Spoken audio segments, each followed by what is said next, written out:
All right. So for the last few weeks, we've been discussing the influence of the Industrial Revolution or the Industrial Age, the Industrial Era on early sociology. And you've seen this graphic now several different times over the last few weeks. And I mentioned that this graphic specifically shows us the trend or the pattern of urbanization in the United States. But the United States and countries in Western Europe experienced a similar trend during the 1800s. This period of people moving from small town rural life into city life. This shift from agrarian or farming as the main mode of production to industrial production or factory production as being the dominant mode of production. And I mentioned that the early theorists in sociology, this is the kind of historical context that they were working in, that they were writing about. So last week we learned about we talked about structural functionalism, and we specifically looked at some ideas that came from the writings by Emile Durkheim, who was a French sociologist. And functionalism and conflict theory, which is the paradigm we'll talk about today, sort of exist as like polar opposites, as the smiley faces on this slide suggest. Functionalism asks the question, how does the system work? How does society work? What makes society function?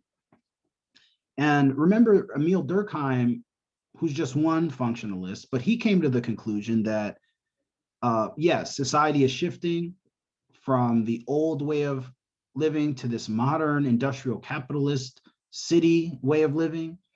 But society won't crumble and fall apart because as division of labor increases, as specialization in work increases, we'll actually need to lean on each other more. Society and the systems in society will become more linked and interdependent, will become more functional. Durkheim and the functionalist perspective that was influenced by his writings really kind of have like this more positive or benign view on capitalism in this period of industrial capitalism. Conflict theory is also interested in the workings or organization of systems, the economy, for instance.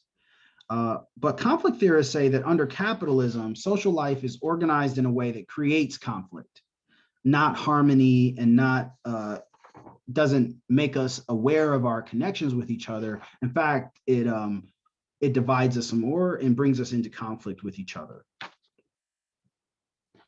So just like functionalism, the conflict theory paradigm is a macro level focus. And in general, conflict theory is sort of characterized as this idea that there is class conflict in society, that there is a class of people that have resources, that have access to status and privilege and power in society. And there are some people who don't have resources and access to valued resources in society. And so the conflict theory paradigm in sociology really is a set of very critical theories on the way that the world works, and from a macro perspective. So looking at trying to understand conflicts between groups of people by understanding systems and institutions in society. So what about the economy brings people into conflict, right? What about the way we do politics, let's say, brings people into conflict? And conflict theorists, while functionalists say that society is held together through interdependence, conflict theorists say that social order or stability is maintained through force and coercion. Like people actually don't get along, and so we're forced to behave ourselves. Again, under this sort of conflict lens. This paradigm was heavily influenced by Karl Marx. He's not the only classical theorist that sociologists would call a conflict theorist, but the conflict theory paradigm is very sort of Marx's legacy is very kind of apparent in the logic of the conflict theory paradigm. And so today we'll look at Karl Marx as an example of a conflict theory perspective on the way society works. Now, Karl Marx is one of my favorite classical theorists, but he's a controversial figure in American society. In America, we're a capitalist nation, and Karl Marx is often thought of as the father of communism or the father of socialism. So he is sort of an infamous figure in American politics. But there's really like a lot of different areas that I think would credit Karl Marx as being influential to the way they think about things. So politics and honestly, political science is one of those spaces. When Karl Marx was living, he would have considered himself a philosopher, and there's still philosophers who cite and talk about Marx's ideas. Economists, don't favor Marx's theories on capitalism, but at least are forced to engage with Marx. And then in sociology,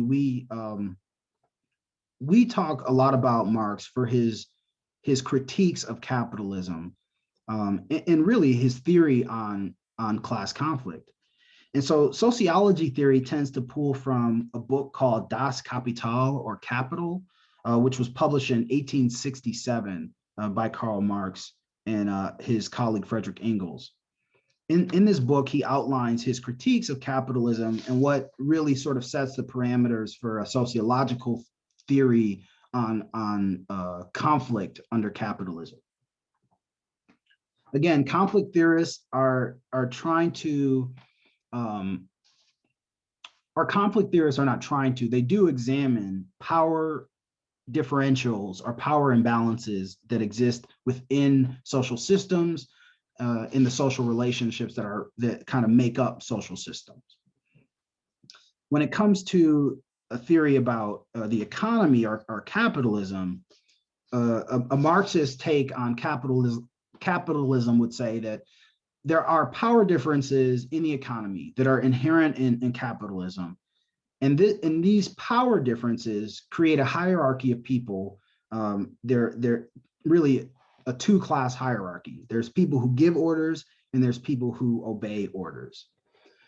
In sociology, power is defined as the ability to influence other people. So, or the ability to make someone do what you want them to do. That's so if you have power, you can exercise your will. You can sort of carve out and make the world that you want. If you don't have power in society, you don't have that ability to influence people to change your world. Okay. So under Marx's view of capitalism, there is a power imbalance between two classes of people. And most people, even if you just know loosely, have heard loosely about Karl Marx, a lot of people have heard about his theory of class conflict. And Marx describes there being two classes: the ruling class, the people who own the means of production, who own land, who are wealthy, who are the capitalists. Marx calls them the bourgeoisie. And then there are everyone else, those of us who just work, those of us who don't own land, who aren't wealthy, who have to go to work to collect a paycheck. We're the working class, or what Marx would call the proletariat. And so for Marx, capitalism is characterized by these two different classes: people who give orders and people who take orders. Another way that Marx sort of frames and characterizes capitalism, which is going to influence his theories, is that he also talks about division of labor. But for him, division of labor is not necessarily a good thing. For him, division of labor actually makes work or labor under capitalism dehumanizing. Remember, for Durkheim, and this is, I think, we talked about division of labor last week. And on one hand, if you take an economics class, or if you take a business class, you'll talk about division of labor and specialization as increasing efficiency, as increasing productivity, as increasing profit, as an overall good thing. And then last week we heard about Durkheim talking about division of labor and high levels of specialization also as a good thing, and that as we become less and less self-sufficient, we become more and more dependent on other people in our world. For Marx and the conflict theorists who follow this perspective, the more and more divided and specialized our tasks get, the more alienated we get, and the more likely it is that we become exploited through labor. So I want to focus, there's Karl Marx was a prolific writer. There's a lot of different parts of Marx's life that you could learn about. There's a lot of things, areas that he contributed to that we could talk about. But I want to kind of like emphasize two concepts that I think really are foundational for understanding Marx's theory on class conflict. Again, this conflict between the bourgeoisie and the proletariat, between the haves and the have-nots, or the ruling class and the working class. So that's Marx's idea of class conflict, is that under capitalism, there's these two classes of people and that they're inherently at odds. And while the capitalists, while the bourgeoisie enjoy this period of prosperity, the working class is going to grow resentful and eventually is going to revolt against the owners of the factory and the wealthy class. And so Marx's idea that the workers of the world are going to overthrow the ruling class kind of leads into his writings on communism, which is a little bit kind of downstream from what we're going to talk about. Instead, I just want to talk about two additional concepts, alienation and exploitation, that will help you understand how he understands labor relations under capitalism and why he felt labor relations were inherently conflict-ridden, why they were problematic. So the first of these two terms is alienation. And here's a definition on the slide. For Marx, alienation is a condition in which people are separated from their humanity and creative potential. And according to Marx, if you're a worker in a capitalist society, then you are alienated. You are working in a state of alienation. Marx is not against work. Marx is not anti-labor. Marx actually thinks that human beings are designed to work. The issue that Marx takes with capitalism is that the type of work we do, the ways we labor under capitalism, are actually not aligned with who we truly are as individuals, as peoples, as humans. So for Marx, in an ideal world, if you love to swim and you're really good at swimming, then that would be your labor, right? You would work at swimming. Maybe you become become a swimming a lifeguard. Maybe you become a swim instructor or something. But for Marx, in an ideal world, you would be able to work at something that you're good at, something that fills you up, something that you feel is aligned with your calling, or like, who you want to be, who you see yourself as. And that would be what you work at. And you would work at that as long as you wanted. So maybe there was 8 hours where you want to swim, or 8 hours where you want to play piano, or teach other people to play piano, whatever. Or maybe you're really good with your hands and you can build things. So maybe you build things all for 8 hours a day. And then for Marx, it's like, maybe some days you build for 8 hours, some days you want to build for 3 hours. But in an ideal world, humans would only work at things that were fulfilling to us. And his problem with capitalism is he felt that we as a global people had produced so much, had the ability and the technology to produce so much food, sort of the bare necessities of life. We could produce so much that we shouldn't have to work so much. We actually should be enjoying leisure more often, or we should be pursuing the type of work that fulfills us. Instead, for Marx, everyone who has to go to work in a capitalist society works in conditions in which they are alienated. And there are four different ways you can think about alienation. Marx distinguishes between four types of alienation. A worker can be alienated from what Marx calls the act of production. A worker can be alienated from the product itself. A worker can be alienated from other workers.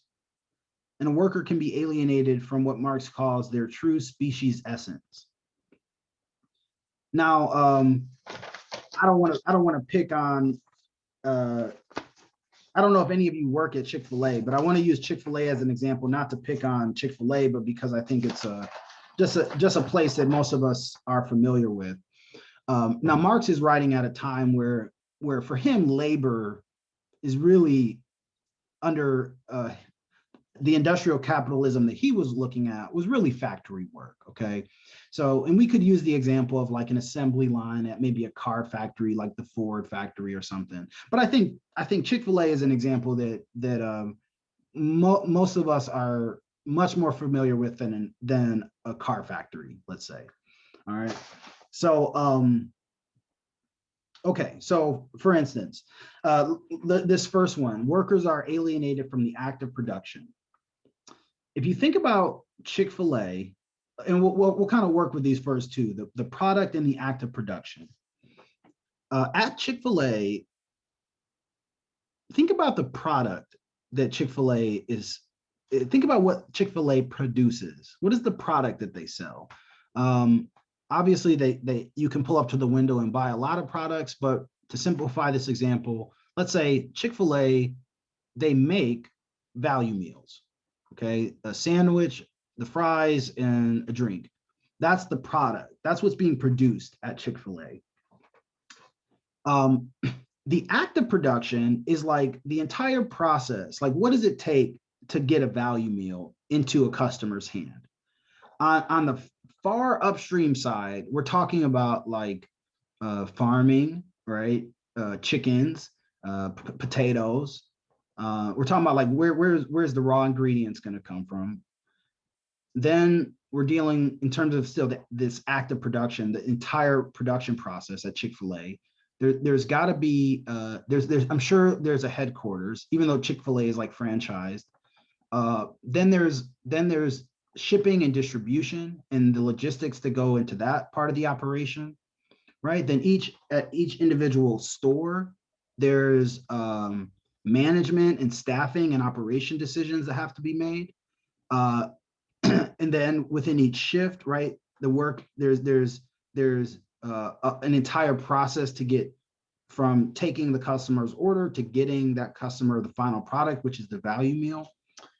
So for Marx, that's the landscape of what Chick-fil-A is producing. Well, for Marx, if you work at Chick-fil-A, you're alienated from the act of production in that you get one role in this process. Let's say you're the person that takes orders at the carryout window. You don't actually know.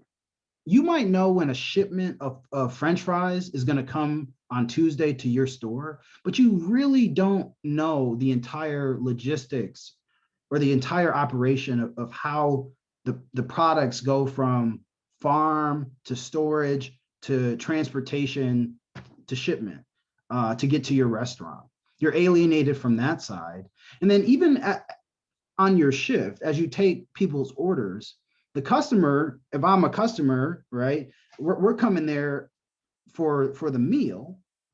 I talk to you to you take the order. So you've got one slice of the act of production and that someone had to take the order, but you don't know what happened on sort of upstream how the food got to you. You don't necessarily, you're not responsible for bagging and cooking and making the entire value meal. So you're not responsible for what happens after you take the order. So in that way, a worker at Chick-fil-A is alienated from the act of production.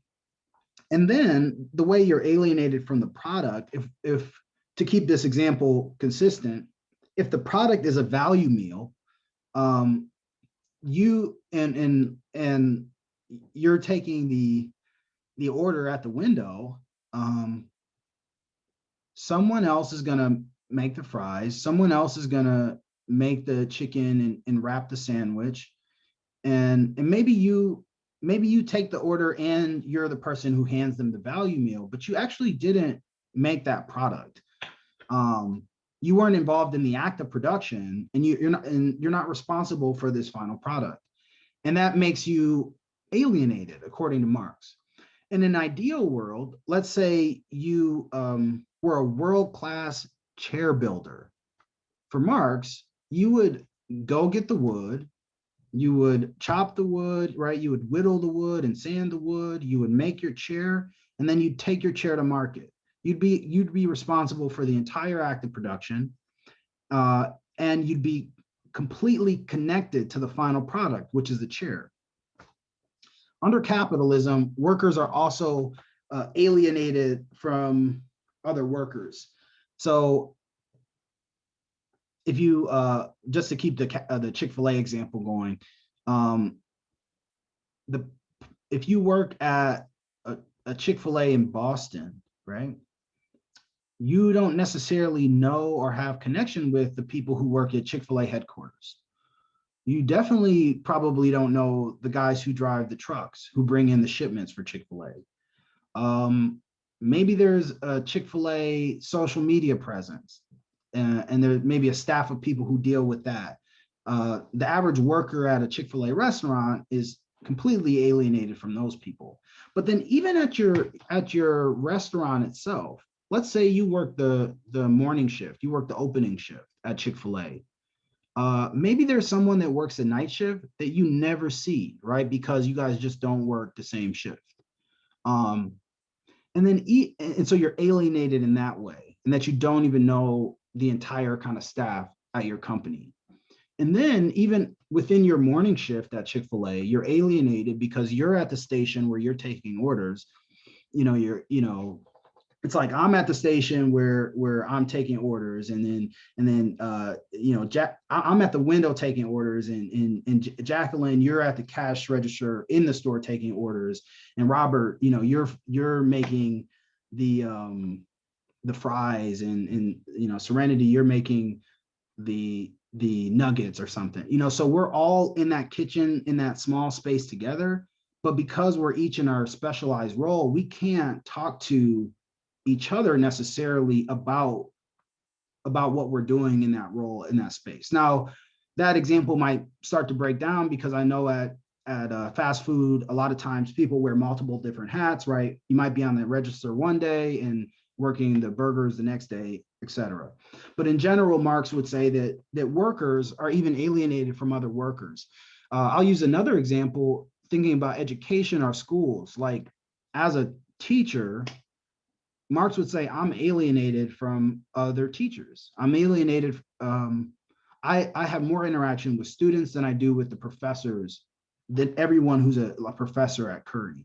I see a few of them in my department meeting once a month. I see the rest of the faculty on Zoom once a month.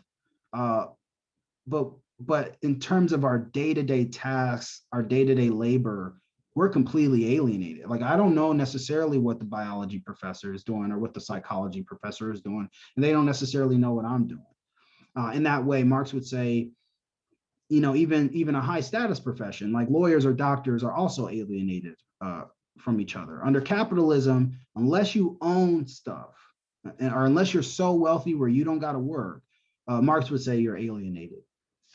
And then the final form of alienation is species essence. And this is just, again, this idea that for Marx, labor is not a bad idea, but we should be able, our society is so advanced that, and we produce so much that covers kind of the bare necessities, that we should be at a point where humans should be able to pursue the type of work, the type of labor that truly feels fulfilling and truly aligns with what you see as your natural gifts and ability are.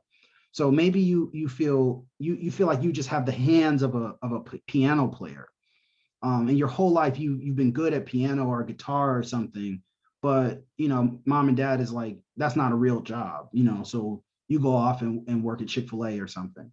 Marx would say, no, we should honor the piano playing and the guitar playing, because that's a form of labor that's just as valuable for humanity as sort of these labor or work under capitalism. And you can imagine alienation causes conflict. It causes work. For Marx, labor is organized in a way, the economy is organized in a way that makes work dehumanizing and unfulfilling to the workers, and essentially makes workers suffer, makes us suffer.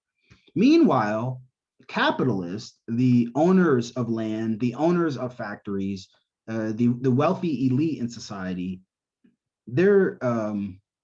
they continue to generate profit. They continue to experience the benefits of capitalism. So they're good. So for Marx, the conflict based on alienation is that there's this whole, more than half of the population that works, and they're getting a raw end of the deal out of this thing we call industrial capitalism. And there's this small class of the bourgeoisie who are sitting pretty. And the moment the workers begin to recognize that dynamic, they're gonna turn and organize together and revolt against the bourgeoisie. So that's, for Marx, that's a very simplified version of how alienation creates class conflict. Okay, really quickly to wrap up, I'm going to introduce you to the term exploitation.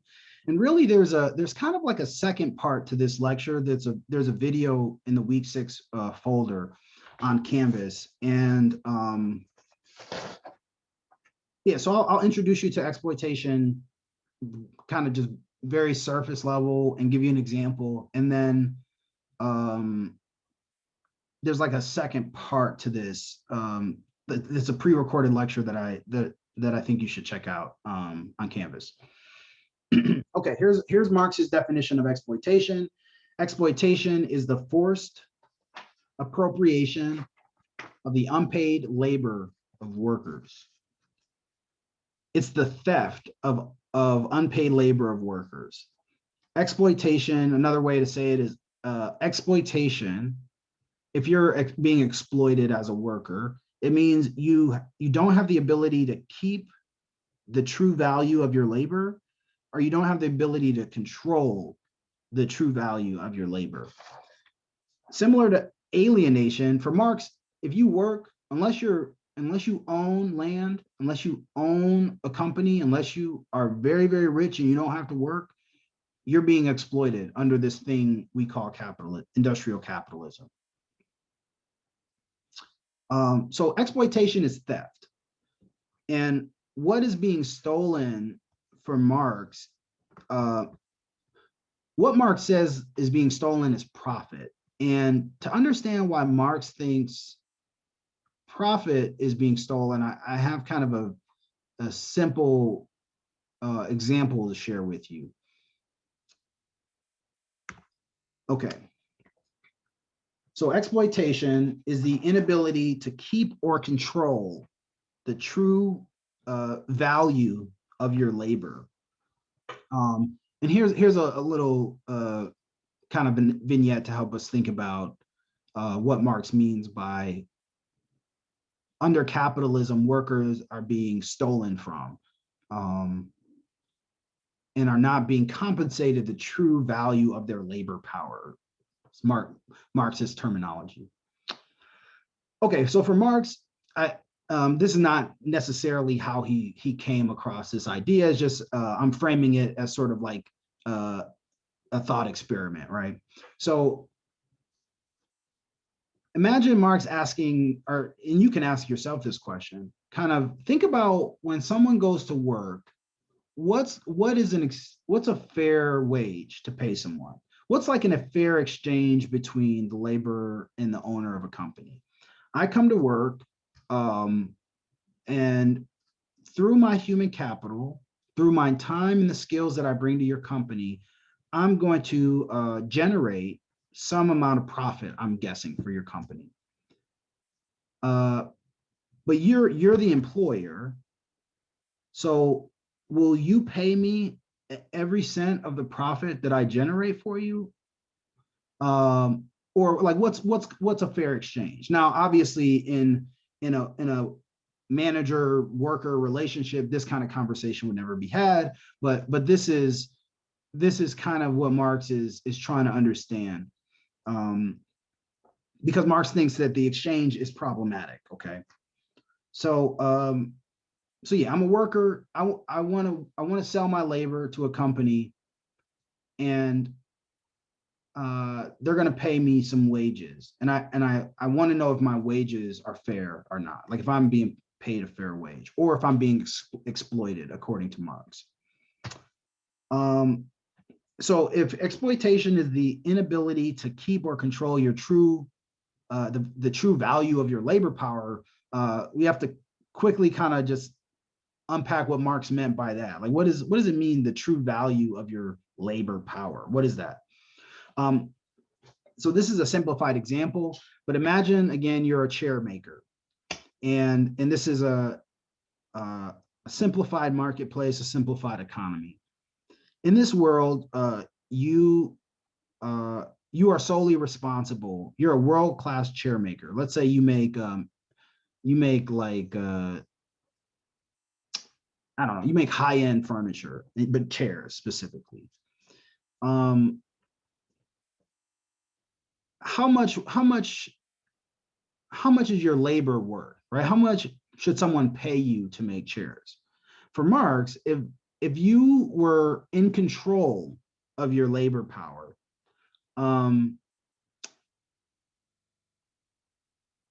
you would have some control over the items that I've written in green, and you would have little to no control over the items in red. So if you were solely responsible for building a chair, you would have some control over time, energy, output, and profit. And what I mean by that is you could decide how much time you want to spend each day working on chairs. You could also decide how much energy you want to spend working on chairs. So let's say I want to spend 4 hours working on chairs today. In that 4 hours, am I going to go hard for 4 hours, or am I going to kind of take it easy for 4 hours? That's what I mean by energy. By controlling the time you spend at work and the amount of energy or effort you put into work, you have some control over the output, the amount of chairs that you actually produce. If you have control over the time you spend working, the amount of effort you put into your work, and thus the output, you also have some amount of control over the profit. Because once you make this chair, you can take it to market and you can decide, that took me 4 hours of really hard, like sweat, bloody knuckles kind of work. So I want to sell that chair for a hot, it took me, let's say it was $1 in supplies to make it, but it was so hard for me to make that chair. I want to sell it for $100. That $99 difference is my profit that I get to keep as a worker, because that's what my labor power is worth. My time, my energy, the things that I produce are worth the profit, are allow me to keep the profit. And the only thing I don't have control over in this example is the overhead, meaning what it takes to shelter and keep me as a human being alive, and the supplies I need to make new chairs. Okay. So in an ideal world, workers would get to control everything in green and would have not so much control over the item in red. Now, under capitalism, that's not really what happens. Under capitalism, the exchange that typically happens is the owner of the company keeps the profit, or the company itself keeps the profit and makes decisions on what to do with the profit. And then they pay the cost of labor and wages. Now, if the company is paying, if every profit that a company generates is going right back into wages or salary for the employees, then Marx would say that that's not a situation of exploitation. But typically what happens is that most companies decide that, let's use that example of that $100 chair. My company is going to sell this chair for $100. And it really took you maybe $1 in supplies to make it. And so now, as an owner of a company, I have to decide between $1, between paying you $1, which is highway robbery, or paying you $99, which means I get no money. I have to decide, as an owner of a company or a factory, I have to decide how much I want to pay my workers. Now, what Marx says is that under capitalism, the majority of workers are being exploited, meaning the majority of owners are keeping the bulk of the profit, as opposed to sharing it with the people who are generating, who are making these products that are going to market, that are generating profit. And for Marx, that is theft, that is exploitative. For Marx, it's that the question on the slide here: why should owners get to keep all the profit? The question is, if it takes a company of people to generate some new product or some new innovation, why does one owner of the company or the board or the set of shareholders, why do they get the profit and not the people who are punching the clock and doing kind of this labor? Okay, so under this idea, with this concept of exploitation, if you work at a company where your job is taking the bulk of the profit and paying very few wages to the workers, you're being exploited. For Marx, capitalism incentivizes this kind of behavior. It's a system where profit is good for profit's sake. And so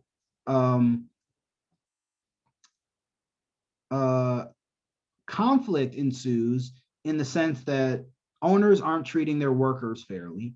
But part of the reason why owners might be pushed to keep more and more of the profit and to pay their workers wages less and less is because also in this kind of landscape of industrial capitalism, firms are also pitted against each other, right? So factory X and factory Y each want to be profitable. And if you can't increase productivity, Marx would say, maybe you decrease the wages so that you still get rich, even though you're not being more productive, you're just paying people less and less, you're exploiting people more and more. You're moving your company to different places where maybe child labor laws don't exist or minimum wage laws don't exist. So you can get more and more and more of the profit margins from your laborers, from your workers. Now, this is a conflict for Marx. This is a source of class conflict. It pits the owners against the workers, but it also pits companies against other companies, or capitalists against other capitalists in this kind of ironic way. There's another kind of question related to this idea of exploitation being the theft of profit, or the idea that there's surplus generated in capitalism, and typically companies keep the surplus. They don't redistribute it to their workers. And so this question on the slide is also tied to this concept of exploitation. Is like, what happens with surplus?